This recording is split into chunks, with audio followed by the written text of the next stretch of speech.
We've got hundreds of thousands of people on the waiting list for houses there.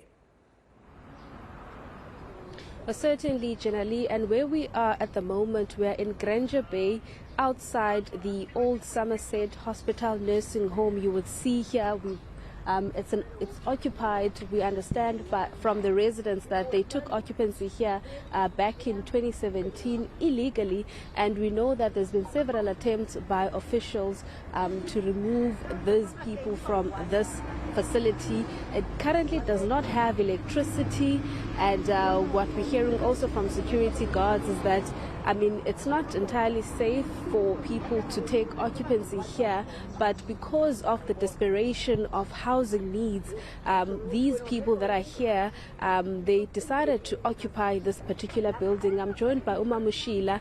Mamushila, talk to us when you made a decision to come and stay here.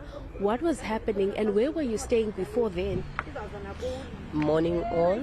My name is Sheila Madikane.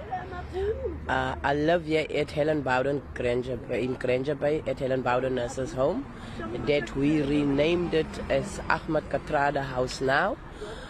We moved in 2017 here because of the crisis of housing, and it's not a small crisis, it's a huge crisis of housing.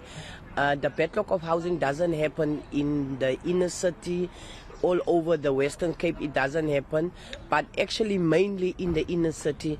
I lived before in Sea Point. I was hiring a flat there, but because of the rent went too huge up each and every year, they moved the rent up, and you can't afford it for the little small wages that you're earning, and you've got kids that goes to school. You need to put food on the table, and you need to pay your funeral policy things, you need to pay your bills, everything it's in that budget.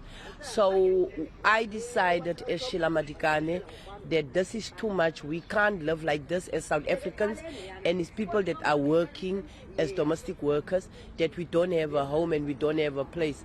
So I went to decide that I will come and occupy the Helen Bowden, but before we occupy it, we moved around and looked for the government places where we can find land or empty buildings of the government, and we found this one that's empty. It belongs to the government, the provincial government. So I moved in this building, and I occupy this building because of I know that there's a lot of people that are in need of homes that are sleeping outside, that we call vagrants.